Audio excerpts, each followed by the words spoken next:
We need to reach out to our user base and find the value in innovation and lead with that. And then the technology follows appropriately. The technology is always the easy part, in my view.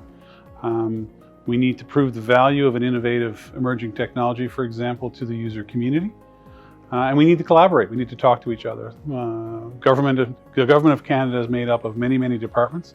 They often do things similarly. They often start similar projects, and we can avoid that duplication if we're communicating and collaborating with each other.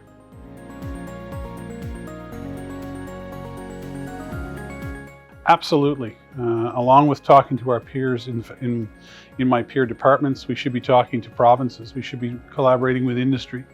Many of the innovative technologies that the government wants to implement, industry's already done them.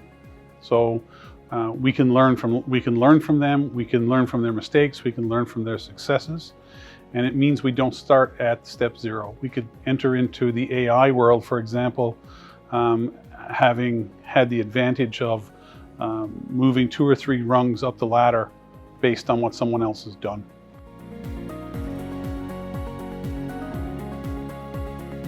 I think you start with, as I said before, you start with the outcome you want to achieve. So I'll take AI, for example.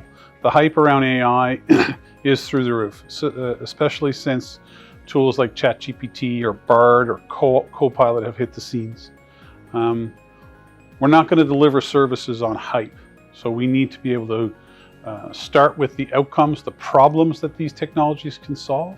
Never lose sight of those goals, those outcomes, and then you can bring the whole community along with you.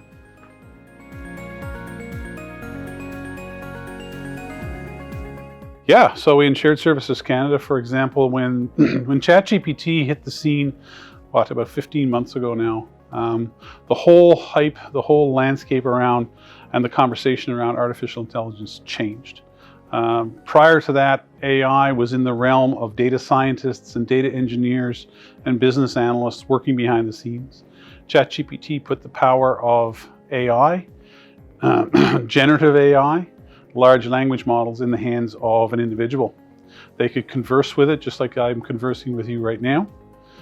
In Shared Services Canada, we've leveraged that, and we've, not just us, by the way, but we are one of several who have leveraged that technology and delivered a government-protected private version of ChatGPT for productivity, for translation, for generation of text or code.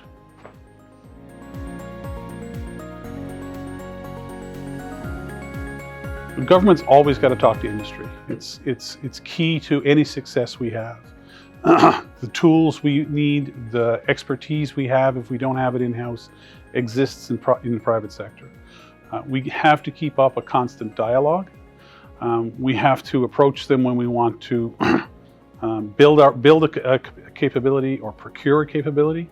We should be constantly, in my view, asking private sector, how do we make the services or the processes by which we engage them better, right?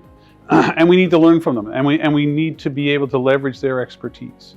Many industries are doing research that is years ahead of where the government is today in certain things like quantum, for example, or even in AI. And we need to just simply leverage that and build upon it.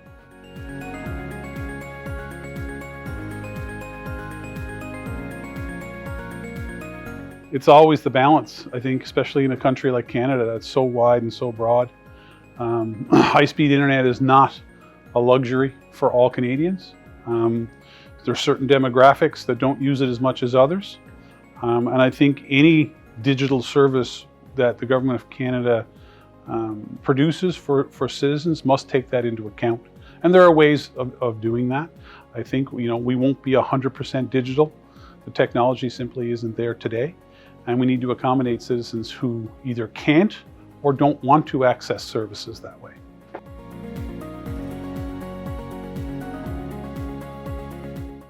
We often get locked into our own priorities of the day.